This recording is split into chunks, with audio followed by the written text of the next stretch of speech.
Parallelogram समझ में आ गया ना? दोनों वेक्टर को टेल को एक जगह कीजिए, उसको एडजेसेंट साइड मानते हुए पैरेललोग्राम का पैरेललोग्राम बनाइए, और दोनों का जो इंटरसेक्शन है वहां से इसके डायगोनल को ड्रॉ कीजिए, वही उन दोनों का क्या हो जाएगा? रिजल्टेंट हो जाएगा।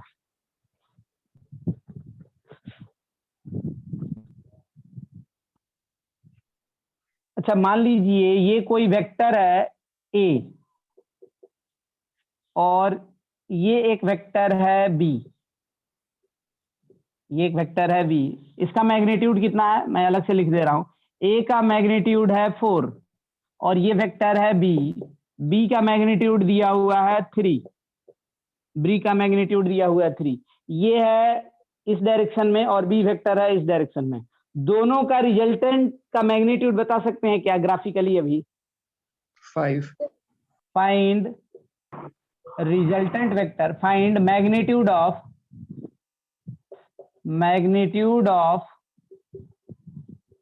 Resultant vector. रिजल्टेंट वेक्टर का हमें मैग्नीट्यूड बताना है, क्या होगा मतलब रिजल्टेंट वेक्टर का मैग्नीट्यूड मतलब vector A plus vector B दोनों को जो जोड़ेंगे उसका मैग्नीट्यूड। हाँ, कुछ लोग आंसर कर रहे हैं 7, ये 7 आंसर नहीं होगा, ये नॉर्मल अलजेब्रा नहीं है। हम लोग किसका अलजेब्रा पढ़ रहे हैं? किसका एडिशन? वेक्टर्स का एडिशन। क्या बताया गया तरीका? इधर देखिए, वेक्टर ए को मैंने ड्रॉ किया, ये वेक्टर ए, वेक्टर ए में वेक्टर बी जोड़ना है, तो वेक्टर बी को क्या करना होगा? वेक्टर ए के हेड पे रखेंगे। जिन लोग का भी आंसर आया है 7 वो बिल्कुल यहां पर ध्यान से देखें।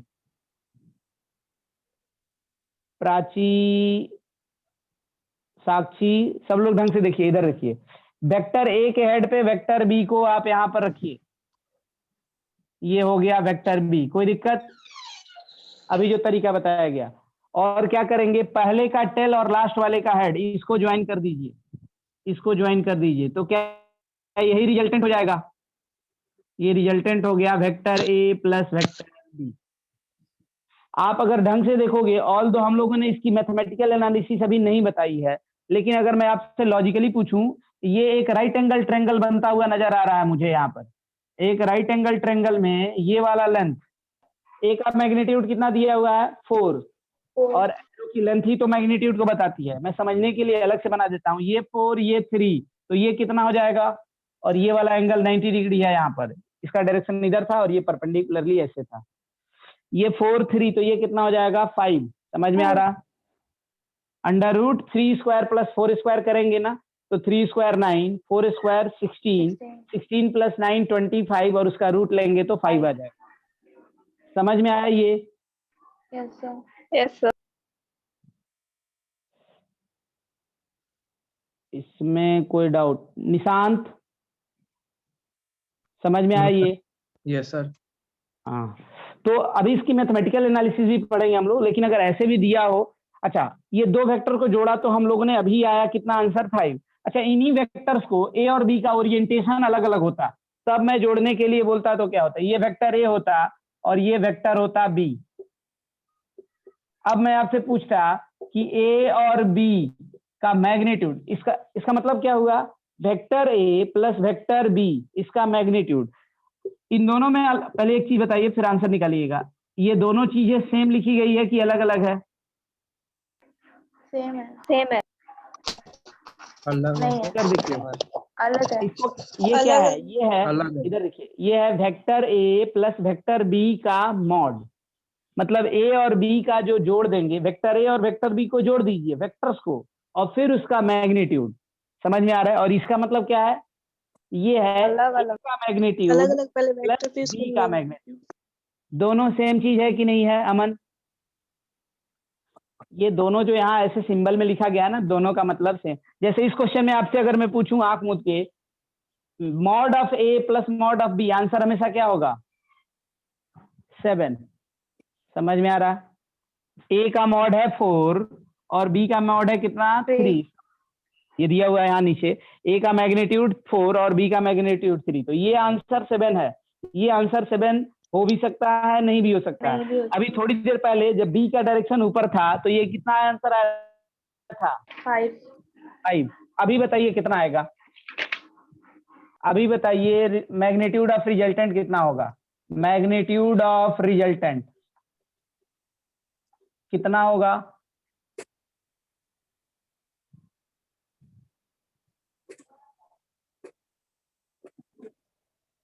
प्राची सही आंसर आया आपका? बाकी लोगों का भी आंसर आ गया क्या? जल्दी कीजिए। जो तरीका बताया गया अभी आपको, बिल्कुल प्रोसीजर पे स्टिक रहना है। प्रोसीजर पे स्टिक रखिए, आंसर आएगा। कुछ लोग का आंसर, ज्यादातर लोगों ने सही आंसर किया। इधर देखिए तरीका क्या है, क्या बताया गया तरीका। पहले के हेड पे हमें इनका रिजल्टेंट देखना है, मतलब ए प्लस बी को पहले क्या करना है, ए और बी को जोड़ दीजिए दोनों वेक्टर को, और फिर दोनों का मॉड ले लीजिए तो मैग्नीट्यूड आ जाएगा। ये हो गया वेक्टर ए, और पहले के हेड पे दोनों को जोड़ना है, तो पहले के हेड पे दूसरे का टेल रखिए। दूसरे का ओरिएंटेशन यही है, तो दूसरे का टेल इसके ऊपर रखना है। ये हो गया दूसरे का टेल, ये है वेक्टर बी। और रिजल्टेंट क्या होगा, पहले का टेल और लास्ट वाले का हेड। पहले का टेल, पहला है ए और दूसरा है बी, दूसरे का हेड ये है, दोनों को ज्वाइन कीजिए तो क्या ये मिलेगा। मैं नीचे बना दे रहा हूं, नहीं समझ में आ रहा है। तो ये वेक्टर जो आपको दिख रहा है, ये कौन सा वेक्टर है? Vector A plus vector B. समझ में आ रहा है? ये है vector A plus vector B. यहां से यहां तक लेंथ कितना है, ये 3। 4। ए का लेंथ है 4 और बी का ये वाला लेंथ है 3। कितना मैग्नीट्यूड होगा ए प्लस बी का यहाँ पर? तो ए प्लस बी वेक्टर का मैग्नीट्यूड 7। अभी इसको हम लोग मैथमेटिकली भी करेंगे, अभी चीजों को लॉजिकली कर रहे हैं।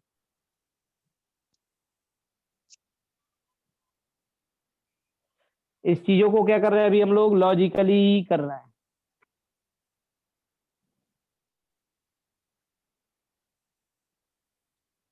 ठीक है, इसमें आंसर कीजिए क्या होगा इस बार।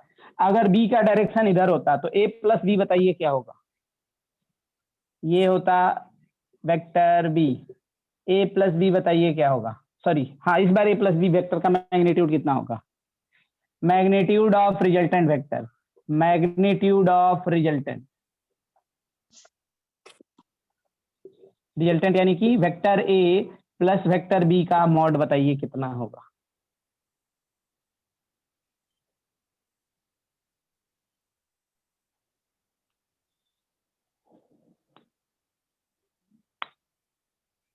राजनंदिनी ढंग से कीजिए। इस बार बी का डायरेक्शन इधर है, बाकी बहुत लोग का आंसर सही आया, बहुत अच्छी बात है। इधर देखिए, वेक्टर ए को ड्रॉ कीजिए। अभी हम लोग ग्राफिकल तरीके से ही चीजों को कर रहे हैं, अभी मैथमेटिकली भी करेंगे। मैथमेटिकली भी आंसर आना चाहिए लेकिन ग्राफिकली भी आना चाहिए, दोनों पे कमांड होना चाहिए। पहले वेक्टर का मैग्नीट्यूड कितना? 4। अच्छा तरीका क्या है, ए प्लस बी ड्रॉ करना है, तो पहले के हेड पे दूसरे का टेल, पहले का टेल ये है, दूसरे पहले का हेड ये है, पहले के हेड पे दूसरे का टेल। ये वेक्टर बी है, वेक्टर बी को पैरेलली शिफ्ट करके यहाँ पर रखिए, तो वेक्टर बी का टेल यहाँ पर रखना है। तो वेक्टर बी का टेल यहाँ पर रखेंगे तो क्या ये वेक्टर बी हो जाएगा? समझ में आ रहा? ये वेक्टर बी था। 0 क्यों होगा? इसका लेंथ 4 था, इसका मैग्नीट्यूड 4 और इसका मैग्नीट्यूड 3। तो इधर देखिए, ये हो गया वेक्टर ए, वेक्टर ए के हेड पे मैंने वेक्टर बी का टेल रखा, तो ये हो गया वेक्टर बी। और रिजल्टेंट क्या होगा? पहले का टेल और लास्ट वाले का हेड। क्या समझ में आ रहा है ये? तो रिजल्टेंट यही हो गया क्या? रिजल्टेंट वेक्टर ये हुआ, पहले का टेल और लास्ट वाले का हेड। किसी को कोई डाउट? No sir. तो अगर लॉजिकली देखिए, ये वाला लेंथ कितना था, ये वाला मैग्नीट्यूड, ए का मैग्नीट्यूड 4 और ये बी का मैग्नीट्यूड था 3, तो इसका मैग्नीट्यूड कितना है? 1। इसका मैग्नीट्यूड हो गया 1। तो यहाँ ए प्लस बी का मैग्नीट्यूड कितना आ गया? 1। तो इसका देख रहे हो ना, इसका अलजेब्रा अलग चल रहा है, इसका अलजेब्रा कुछ अलग है। यहाँ पर 2 वेक्टर को जोड़ने पे एक वेक्टर का मैग्नीट्यूड 4 है, एक का 3 है, तो उसका आंसर 7 भी हो सकता था, आंसर 1 भी हो सकता था। समझ में आ रहा है क्या? तो जो इसका मैग्नीट्यूड हो सकता है ना ए और बी वेक्टर का, उन दोनों के एंगल पे भी डिपेंड कर जाएगा। ए और वेक्टर बी के बीच में कितना एंगल है, तो क्लियरली देखो, इस बार अगर मैं पूछूं वेक्टर ए और वेक्टर बी के बीच में कितना एंगल था? 180. 180। इसके पहले वाले क्वेश्चन में दोनों जब सेम डायरेक्शन में तो एंगल कितना था? 360. 0 180. डिग्री। 0. 0 डिग्री। जब बी इधर था और ए भी इधर था तो दोनों के बीच का एंगल कितना था? 0 डिग्री, एक ही 0 डायरेक्शन में थे। तो दो वेक्टर के बीच में अगर एंगल 0 जब आता है तो उनका रिजल्टेंट दोनों के मैग्नीट्यूड का सम हो जाता था। इसके पहले 7 आया था, और जब दोनों के बीच का एंगल 180 होता है ना तो उनका रिजल्टेंट इन दोनों के मैग्नीट्यूड का माइनस आता है आंसर। खैर ये धीरे धीरे आपको समझ में आएगा, रटने की जरूरत नहीं है इसमें। पहले कॉन्सेप्ट सबको समझ में आ रहा? Yes, sir. Yes, sir. तो ये तरीका हो गया हमारे पास वेक्टर्स को जोड़ने का ग्राफिकली। अच्छा, पैरेललोग्राम तरीके से जोड़ना होता तो क्या करते? जैसे मान लीजिए ये वेक्टर ए है, वेक्टर बी कहीं और होता, ये होता वेक्टर बी, दोनों को जोड़ना है, इन दोनों वेक्टर को। तो सबसे पहले तरीका क्या था? दोनों का Tail. दोनों की बात करें, दोनों के टेल को थोड़ा आसान लेते हैं जोड़ने के लिए।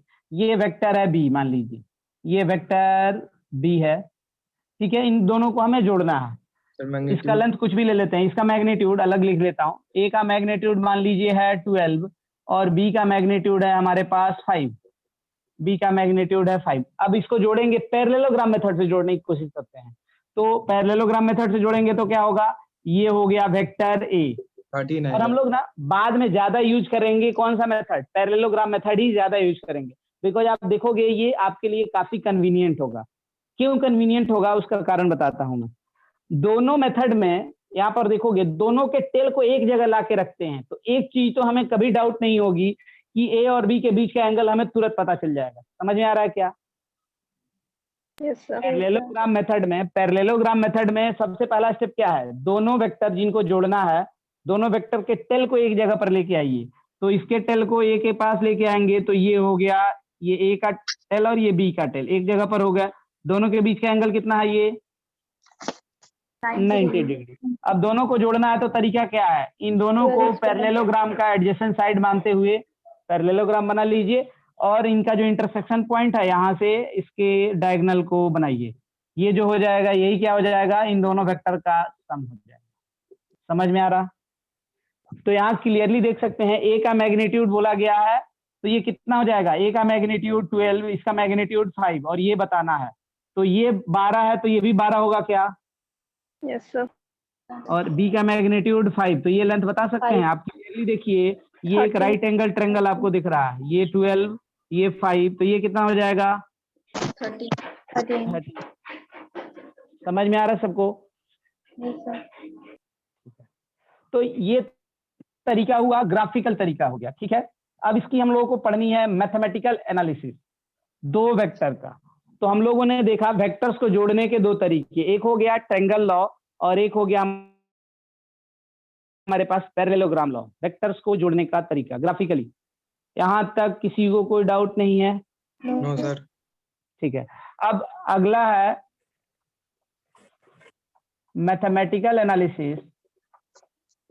Mathematical analysis of addition of two vector. Addition of two vectors, दो वेक्टर के सम को, दो वेक्टर का अगर हम लोग एडिशन कर रहे हैं तो उसकी मैथमेटिकल एनालिसिस, मतलब मैथमेटिकली उसका रिजल्टेंट कैसे निकालेंगे, वो जो रिजल्टेंट वेक्टर आएगा उसका एंगल क्या होगा। बिकॉज वेक्टर में क्या क्या होना चाहिए? मैग्नीट्यूड और डायरेक्शन। तो दो वेक्टर को हम लोग जोड़ रहे हैं, इंडिविजुअल वेक्टर का इंफॉर्मेशन दिया है, तो रिजल्टेंट का मैग्नीट्यूड और रिजल्टेंट का हमें डायरेक्शन बताना होगा। तो सर ये भी आप फर्स्ट चैप्टर के बारे में पढ़ा रहे हैं? ये जो चैप्टर पढ़ रहे हैं आप, ये एक्चुअल में कोई चैप्टर है ही नहीं। Basic. वेक्टर की बात करोगे तो चैप्टर्स की बात करोगे तो ये आपके 3 चैप्टर में इंक्लूडेड है। एनसीईआरटी के अकॉर्डिंग देखोगे तो मोशन वाले चैप्टर में, मोशन इन ए प्लेन जब पढ़ोगे ना आप, एक्चुअल में जो आप वेक्टर का रूल देखोगे ना तो वहां पर पढ़ाया गया है। ऑल दो मोशन इन 1D में भी इसका रोल है। मोशन इन ए प्लेन पढ़ेंगे जब हम लोग, तो मोशन इन प्लेन अगर एनसीईआरटी आप पलट के देखोगे तो वहां पर आपको रिलेटिव मोशन में वेक्टर्स का एडिशन ऐड किया गया है, एनसीईआरटी अगर पलट के देखोगे तो। अच्छा, वेक्टर्स का जो मल्टीप्लीकेशन है उसमें दो तरह का, एक डॉट प्रोडक्ट और एक क्रॉस प्रोडक्ट। डॉट प्रोडक्ट आपको एनसीईआरटी में चैप्टर 6 में मेंशन किया गया है वर्क फॉर एनर्जी में, और जो क्रॉस प्रोडक्ट है वो सिस्टम ऑफ पार्टिकल के अंदर मेंशन किया हुआ है। लेकिन इन सबके बावजूद आप डॉट प्रोडक्ट, क्रॉस प्रोडक्ट की जरूरत तो हमें पड़ेगी सिस्टम ऑफ पार्टिकल में, लेकिन उसके पहले वाली सारी चीजें ना हमें बहुत पहले ही चाहिए। हमें डॉट प्रोडक्ट का रूल भी मोशन इन ए प्लेन में पढ़ना है, लेकिन एनसीईआरटी में मेंशन नहीं किया है, लेकिन न्यूमेरिकल्स में आ जाते हैं बहुत बार। और वेक्टर्स का एडिशन तो हम लोग को मोशन इन ए प्लेन छोड़िए, मोशन इन 1D से ही स्टार्ट हो जाएगा, तो उसकी जानकारी हमारे लिए होना बहुत जरूरी है। तीसरा जो इसमें का सबसे इंपॉर्टेंट फैक्टर है फिजिक्स पॉइंट ऑफ व्यू से, रेजोल्यूशन ऑफ वेक्टर। किसी वेक्टर को रिजॉल्व करना उसके कंपोनेंट में, तो वेक्टर का जो रेजोल्यूशन है ना, ये फिजिक्स के हर चैप्टर में पढ़ना है आपको। पढ़ना क्या है, इसके बिना आप देखोगे एनालिसिस ही नहीं कर पाओगे, क्योंकि हम लोग को बहुत सारी वेक्टर क्वांटिटी पढ़नी है, वेलोसिटी, एक्सेलरेशन, फोर्स, और जब तक उनको हम लोग कंपोनेंट्स में ब्रेक नहीं करेंगे हम लोग उसका एनालिसिस नहीं कर पाएंगे। इसीलिए इसको आप एक चैप्टर की तरह मत पढ़िए, ऐसा समझिए कि ऐसा टूल है इसके बिना काम चलने वाला नहीं है फिजिक्स में। इसके क्वेश्चंस दूसरे चैप्टर के साथ लिंक होके आएंगे, और इसके क्वेश्चन इंडिविजुअली भी पूछे जाते हैं बोर्ड में भी, कॉम्पिटिटिव एग्जाम में। समझ में आ रहा?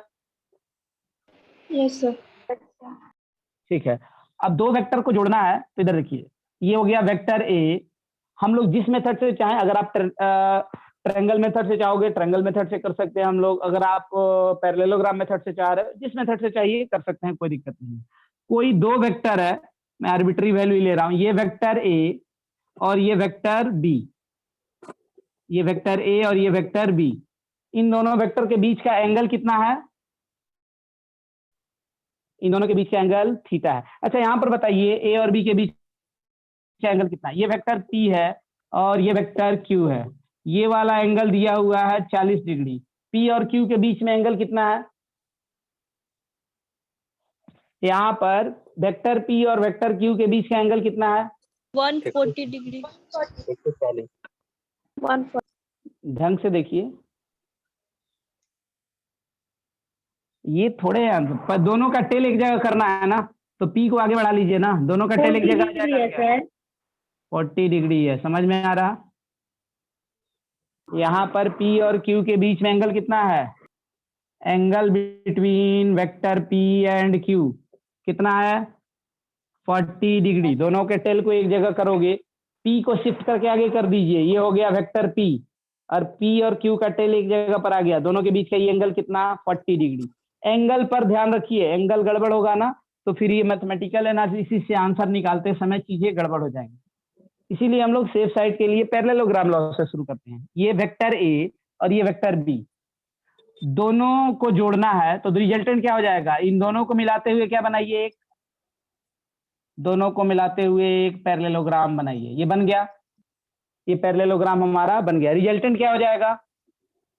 रिजल्टेंट हो जाएगा डायगोनल। इसका डायगोनल जो हो जाएगा ये रिजल्टेंट हो जाएगा। ये हो गया वेक्टर आर, जिसकी ये क्या लिखेंगे? Vector A plus vector B. लेकिन हमें करनी है इसकी मैथमेटिकल एनालिसिस, तो एक चीज देखिए, इसको हम लोग थोड़ा सा एक्सटेंड कर दें। ये जो वेक्टर ए है इसको डॉटेड लाइन से मैं आगे ऐसे बढ़ा दूं, और यहां से अगर परपेंडिकुलर ड्रॉ करें, यहां से अगर हम लोग परपेंडिकुलर ड्रॉ करें, तो इधर देखो ये बी है, तो ये भी बी है क्या? Yes yes sir. सर। ये वेक्टर बी है, तो क्लियरली देखिए ये वेक्टर बी क्या है? ये वेक्टर भी बी ही है। और ये वाला एंगल कितना है? 90 डिग्री है। ये एंगल 90 डिग्री। ये वाला एंगल बता सकते हैं कितना होगा? ये वाला एंगल थीटा है, तो आप देखिए यही वो लाइन है आगे वाली, ये भी ये लाइन पैरेलल है, तो ये भी थीटा होगा क्या? थीटा। ये भी थीटा होगा। ये भी सर थीटा हो जाएगा या? हाँ वो चलिए, 90 तो यहाँ पर देखिए मैं यहाँ से आपको अब कुछ चीजें बता रहा हूँ। ये है बी, ये है थीटा, इसका कुछ नाम रखते हैं। ये हो गया, लेट से लिख रहा हूं मैं एक्स, और ये है वाई। एक्स की वैल्यू क्या होगी? यहाँ पर अगर मैं आपसे पूछूं साइन थीटा इस ट्रायंगल में कितना लिखेंगे? y by b। Sine theta कितना लिखेंगे? y upon B. तो y की वैल्यू क्या हो जाएगी? B sine theta. कोई दिक्कत? अच्छा, कॉस थीटा लिखें तो कितना होगा इसमें?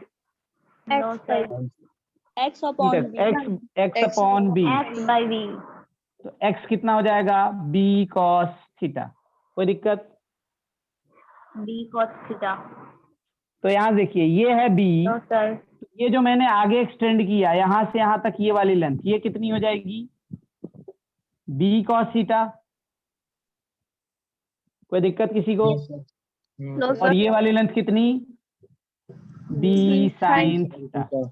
अभी तो आपको ऐसे बताया जा रहा है, बहुत जल्दी आपको ये सब लिखने की जरूरत नहीं पड़ेगी, हम लोग डायरेक्टली इन चीजों को लिख देंगे।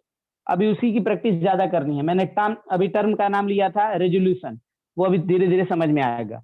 अब इस वाले ट्रायंगल में देखिए कुछ नाम ले लेते हैं, नेक्स्ट क्लास में मैं इसको एक्सप्लेन करूंगा, आज टाइम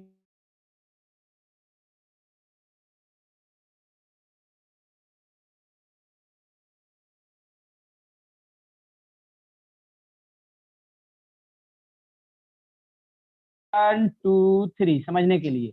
1 2 3 इस वाले ट्रायंगल में क्या ये एक राइट एंगल ट्रायंगल है? Yes, sir. यस सर में देखोगे इसमें ऐसे लिख सकते हैं, इसका Yes, स्क्वायर a प्लस ये पूरा लेंथ कितना हो जाएगा a plus b cos theta, cos theta। a plus b b cos cos theta, theta इसका square plus b sin cos theta, theta इसका स्क्वायर किसके बराबर हो जाएगा? r के स्क्वायर के बराबर हो जाएगा। रिजल्टेंट के बराबर। ये देखिए ये है Yes, sir. r, यहाँ से यहाँ तक ये लेंथ है a, ये है b cos थीटा। तो इस वाले ट्रायंगल को देखें तो ये एक राइट एंगल ट्रायंगल है जिसमें ये वाली लेंथ है a plus b cos theta, ये है Yes, b sin थीटा। तो लिख सकते हैं हम लोग a Yes, plus sir. b cos theta का whole square plus b sin theta का whole square equal to r square. Unmute कर लीजिए अपने आप को, सॉरी म्यूट कर लीजिए, इधर साउंड ज्यादा आ रही है। तो अगर मैं r को इसको रीअरेंज करके लिखे तो ये कितना हो जाएगा a प्लस b का होल स्क्वायर है, तो ये हो गया a square plus 2ab, 2ab की जगह पर कितना है b cos theta plus b square करेंगे तो कितना होगा, b की जगह पर क्या है b cos Yes. थीटा, तो b square cos square theta. ये हो गया पहले वाला। ये कितना होगा, ये है b square sine square theta. किसी को यहां तक कोई डाउट? नो सर ठीक है, तो यहां से रिजल्टेंट का, अच्छा ये रिजल्टेंट का मैग्नीट्यूड निकल रहा है, किसका? रिजल्टेंट का मैग्नीट्यूड। अब ढंग से देखें अगर हम लोग इसमें इस दोनों को एक साथ कीजिए, ये देखिए ये है B square cos square theta और ये है B square sine square theta. Common क्या होगा इसमें से? b बी स्क्वायर कॉमन हो जाएगा। B तो इसको रीअरेंज करके अगर मैं लिखूं तो यहाँ से वापस मैं लिख रहा हूँ, इधर देखिए ए स्क्वायर, इन दोनों में से कॉमन ले रहा हूँ बी स्क्वायर, तो बी स्क्वायर कॉमन ले लेंगे तो आ जाएगा cos square theta plus sign square theta, और बच गया प्लस 2ab कॉस थीटा, सब मिला के आर स्क्वायर के बराबर। ये वाली वैल्यू कितनी? 1. 1। तो हमारे पास आ गया A square plus B square into 1, तो B square plus 2ab cos theta, ये आ गया आर स्क्वायर के बराबर। तो आर अगर निकालना होगा रिजल्टेंट का मैग्नीट्यूड, तो क्या आर की वैल्यू ये हो जाएगी under root a square plus B square plus 2ab cos theta. समझ में आ रहा? Yes, sir. ठीक है, तो ये तो अभी हम लोगों ने देखा कि अगर दो वेक्टर्स जिसके बीच का एंगल कितना हो, थीटा हो, उनको जोड़ेंगे तो जो रिजल्टेंट वेक्टर होगा उसका मैग्नीट्यूड कितना आएगा?